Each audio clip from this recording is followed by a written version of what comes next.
இந்துக்களை துன்புறுத்தணும், கொடுமைப்படுத்தணும். முஸ்லிமுக்கு என்ன வேலை இருக்கு? இவர் எதுக்கு போனார்?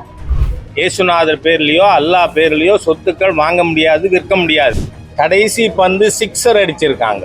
இந்துக்களை கொடுமைப்படுத்துகின்ற அரசாங்கம் இந்த ஸ்டாலினோட தீய அரசு.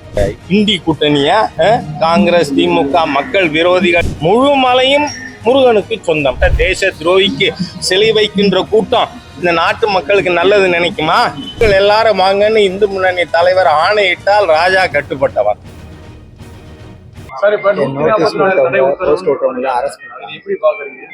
இந்த 140 தடை எதுக்கு? நவாஸ்கனி வந்த அன்னைக்கு இருந்ததா? இது எதுக்காக? இந்துக்களை துன்புறுத்தணும், கொடுமைப்படுத்தணும், அவங்க எப்படியாவது மாற்று மதத்துக்கு தள்ளிவிடணும். அந்த தீய எண்ணம் இருக்கு ஸ்டாலின் அரசாங்கத்துக்கு. அதனாலதான் இந்த அரசாங்கம் அப்படி செய்து கொண்டு இருக்கு. நேற்று நீதிமன்றத்திலே சொல்லி இருக்காங்க. என்ன செக்ஷன் அட்ராக்ட் ஆகுது? திருப்பரங்குன்றத்துக்கு வாங்கன்னு பிளக்ஸ் வச்சா கைது பண்ணுவியா? அராஜகம் இல்லையா? வீட்டுக்கு அனுப்பு. ஆகவே இந்த அரசாங்கம் நீதித்துறையும் கூட தீர்ப்பிலே சொல்லி இருக்கு, இவர்கள் போக்கிரிகள், ஹிந்து விரோதிகள், இந்துக்களை கொடுமைப்படுத்துகின்ற அரசாங்கம் இந்த ஸ்டாலினோட தீய அரசு. இந்து முன்னணி தலைமை என்ன சொல்லுதோ அது நடக்கும். அதை ஆர்கனைஸ் பண்றது இந்து முன்னணி.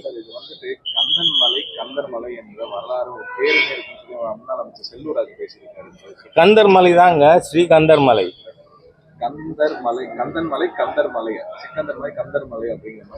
பாருங்களேன், கந்தன் கோவில் தானே அங்க இருக்கு. அப்புறம் என்ன, அதுல என்ன இருக்கு? இரண்டு பேர்களுமே இருக்கு அந்த மலைக்கு அப்படிங்கிற மாதிரி. இங்க பாருங்க, என்னோட ஒரே கேள்வி, நீங்க கொஞ்சம் பாரபட்சம் இல்லாமல் ஊடகவாதிகள், அறிவாலயத்துக்கு நாம அடிமை சாசனம் எழுதி கொடுத்தா அது மாறவே படாதுன்னு யாரும் நினைக்க கூடாது. நான் என்னோட ஒரே கேள்வி, அந்த சிக்கந்தர் என்கின்ற நபர், என்னோட கேள்வி, அந்த மலையில் யாரும் டுவெல்லிங்ஸ் இல்லை, குடியிருப்பு இல்லை. அப்போ அங்க போறவங்க எதுக்கு போறாங்க? அந்த இதுக்கு இஷ்யூக்கு முன்னாடி காசி விஸ்வநாதரை தரிசிப்பதற்கு போறவங்க, பூஜை செய்யறதுக்கு போறவங்க போறாங்க. அப்ப இந்த சிக்கந்தர் எதுக்கு மேல போனார்? என்ன வேலை? அப்ப இவருக்கு அங்க ஏதாவது இருந்ததா? நீங்க சொல்றது 100 வருஷமா 150 வருஷமா, சரி, என்ன வேணா இருக்கட்டும். ஆனா 2000 ஆண்டுகளுக்கு மேற்பட்டது அங்க மேல இருக்கிற காசி விஸ்வநாதர் கோயில். அங்க ஒரு முஸ்லிமுக்கு என்ன வேலை? அது என்ன சொல்றாங்க? ஊர்ல பல்வேறு விதமான இது பற்றிய கருத்துக்கள் இருக்கு. இவர் அந்த கோவிலை இடிக்க போனார், அதனால முருக பக்தர்கள் அங்க இருந்தவங்க அவர்கள் இவரை தாக்கினார்கள் அப்படின்னு சொல்லி கருத்து இருக்கு. அதனால நான் என்ன சொல்றேன், ஹிந்துக்கள் மேல போறதுக்கு நியாயம் இருக்கு. என்றால் காசி விஸ்வநாதர் கோவிலுக்கு போகணும், ஆண்டவனை தரிசிக்க போகணும். முஸ்லிமுக்கு என்ன வேலை இருக்கு? இவர் எதுக்கு போனார்? ஆகவே அதுல இருந்து என்ன தெரியுது? ஆக்கிரமிக்க சென்றவர் அப்படின்னு தெரியுது இல்ல. அதனால அதுல ஆர்குமெண்ட்டுக்கே வேலை இல்லை. நாம பகுத்தறிவு ரீதியா யோசித்து பார்த்தால் ஏன்னா 1931 பிரிவி கவுன்சில், லண்டன் பிரிவி கவுன்சில், ஏன்னா இங்க இருக்கிற டிஸ்ட்ரிக்ட் கோர்ட்ல இருந்து மேல போய் நாம லண்டன் பிரிவி கவுன்சில்ல இதற்கு தீர்ப்பு என்ன வந்திருக்கு? முழு மலையும் முருகனுக்கு சொந்தம். ஏன்னா நீங்க சட்டப்படி ஹிந்து ஆண்டவன் மட்டும்தான், நாம இப்ப வெளியில பேசுறாங்க, அந்த வார்த்தையை உபயோகப்படுத்தலாம், ஜீவித்திருக்கின்ற ஆண்டவன்.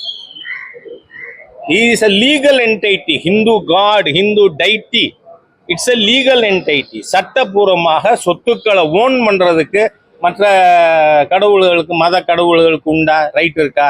இல்ல. ஏசுநாதர் பேர்லயோ அல்லாஹ் பேர்லயோ சொத்துக்கள் வாங்க முடியாது, விற்க முடியாது. ஆனால் ஹிந்து கடவுள்கள், Hindu deities are legal entity. அவர்களே சொத்துக்களை ஓன் பண்ண முடியும், பராமரிக்க முடியும், அவங்க பேர்ல சொத்து இருக்க முடியும். அதனால 1931 பிரிவி கவுன்சிலுடைய தீர்ப்பு என்ன? The whole mountain belongs to lord Muruga. அதனால முருகன் மலையில மற்றவருக்கு என்ன வேலை இருக்கு? ஆகவே அதனால இது இவங்க அயோத்தியில 500 வருஷம் ஆக்கிரமிச்சு வச்சிருந்த மாதிரியா இங்கேயும் வச்சு கொண்டு இருக்காங்க. அத ஹிந்துக்களோடு இணக்கமா வாழணும்னு பேசுறது நீங்க வாயில, ஆனா செயல்பாட்டுல இல்லை. இந்த அரசாங்கம் ஹிந்து விரோத தீய அரசு தான். ஸ்டாலின் அரசு ஹிந்து விரோத அரசு தான். ஏனென்றால் நான் பெருமைப்பாடு கிறிஸ்தவன், ஏன் பெருமைப்பாடு இந்துவன் உங்க அப்பா சொல்லுங்க. நீங்க பெரும்பொண்ணு கிறிஸ்தவன் சொல்றதை நாங்க ஏத்துக்கிறோம். அதுல இருந்தே தெரியுது வில்லி நில்லி they want to harass Hindus.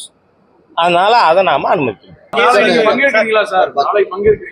எது இந்துக்கள் எல்லாரும் வாங்கன்னு இந்து முன்னணி தலைவர் ஆணையிட்டால் ராஜா கட்டுப்பட்டவன். சார் இந்த பட்ஜெட் வந்து பாஜக கூட்டணியில இருக்கவங்களுக்கே வந்து வடக்கு தெற்கு பாரபட்சம் இருக்குன்னு சொல்லி கனிமொழி பைத்தியக்காரத்தனம்.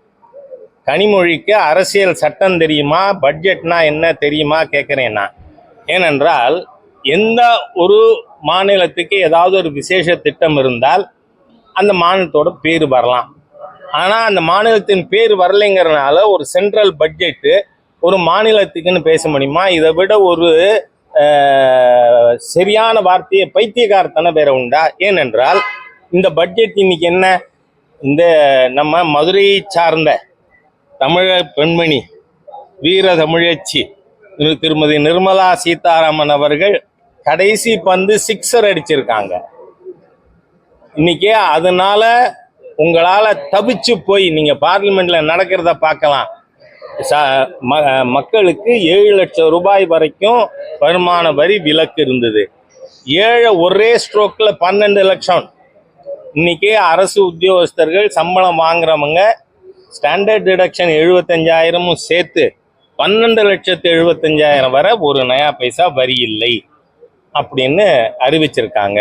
நான் கேட்குறேன், இந்த நாட்டில் இருக்கின்ற உங்களுக்கும் ஓட்டு போட்ட மக்களுக்கு சேர்த்தானே, அப்போ அதை கைதட்டி வரவேற்கிறது என்டிஏ எம்பிக்கள் மட்டும் பண்ணணுமா? நீ எல்லாம் இன்னும் குரங்க சாக கொடுத்த ஆண்டின்னு சொல்லுவாங்க. அந்த மாதிரி உட்காந்துருக்கீங்க இந்த இந்தி கூட்டணியா, காங்கிரஸ் திமுக மக்கள் விரோதிகள். உங்களால you could not rejoice it. நான் கேட்கிறேன், இந்த 12 லட்சம் ரூபாய் வரை கழிவு பெற்றவர்கள் தமிழ்நாட்டில் இருக்காங்களா இல்லையா? இருக்காங்க. அவனெல்லாம் தமிழன் இல்லையா? அவனெல்லாம் தமிழ் இல்லைன்னு சர்டிபிகேட் கொடுத்துருவீங்களா நீங்க? சரி, 1,27,00,000 விவசாயிகளுக்கு 100 மாவட்டங்களில் அவர்களுக்கு விவசாயிகளுக்கு சலுகைகள் அறிவிக்கப்பட்டு இருக்கிறது. அதே மாதிரியா இந்த நாட்டில் 90% தொழிற்சாலைகள் வேலை பார்க்குறவங்களுக்கு வேலை கொடுக்கறது MSME, micro and small medium industries. இந்த MSME இண்டஸ்ட்ரீஸ்க்கு சலுகை கொடுத்துருக்கே, அந்த MSME இண்டஸ்ட்ரி இருக்கிறது தமிழ்நாட்டில் இருக்கா இல்லையா? அதே மாதிரியா 37 விதமான விசேஷ நோய்களுக்கான மருந்துகளுக்கு வரி விலக்கு கொடுக்கப்பட்டு இருக்கிறது. அந்த மருந்து வாங்கி சாப்பிட்றவங்க தமிழன் இல்லையா? அவங்க தமிழ்நாட்டில் இல்லையா? என்ன பைத்தியக்காரத்தனம்! அதே உங்களுடைய பிரிவினைவாத சித்தாந்தம் ஈவேரா சொல்லி கொடுத்த ஆங்கிலேய அடிமைத்தனம். ஏன்னா 44 ஈவேரா போட்ட தீர்மானம் அதுதான். வெள்ளையன் இந்தியாவை விட்டு வெளியேறக்கூடாது, அப்படியே வெளியேறுவதாக இருந்தால் லண்டனில் இருந்து கொண்டாவது சென்னை ராஜதானியை ஆள வேண்டும்னு தீர்மானம் போட்ட தேச துரோகிக்கு சிலை வைக்கின்ற கூட்டம் இந்த நாட்டு மக்களுக்கு நல்லது நினைக்குமா? திமுக நினைக்குமா? நினைக்காது. தேச துரோகிகள் இவர்கள். இந்த நாட்டை எதிர்த்தவர்கள், சுதந்திரத்தை எதிர்த்தவர்கள். அதனால அதுக்கு செலவச்சுட்டு இருக்கிற உங்க தேச விரோத கும்பல் இந்த மத்திய பட்ஜெட்டை பத்தி இப்படித்தான் பேசும். அறிவில்லாம தான் பேசுவாங்க. இதுபோன்ற செய்திகளை மேலும் தெரிந்து கொள்ள எங்களது யூடியூப், ஃபேஸ்புக் மற்றும் ட்விட்டர் ஆப்களை சப்ஸ்கிரைப் செய்யவும்.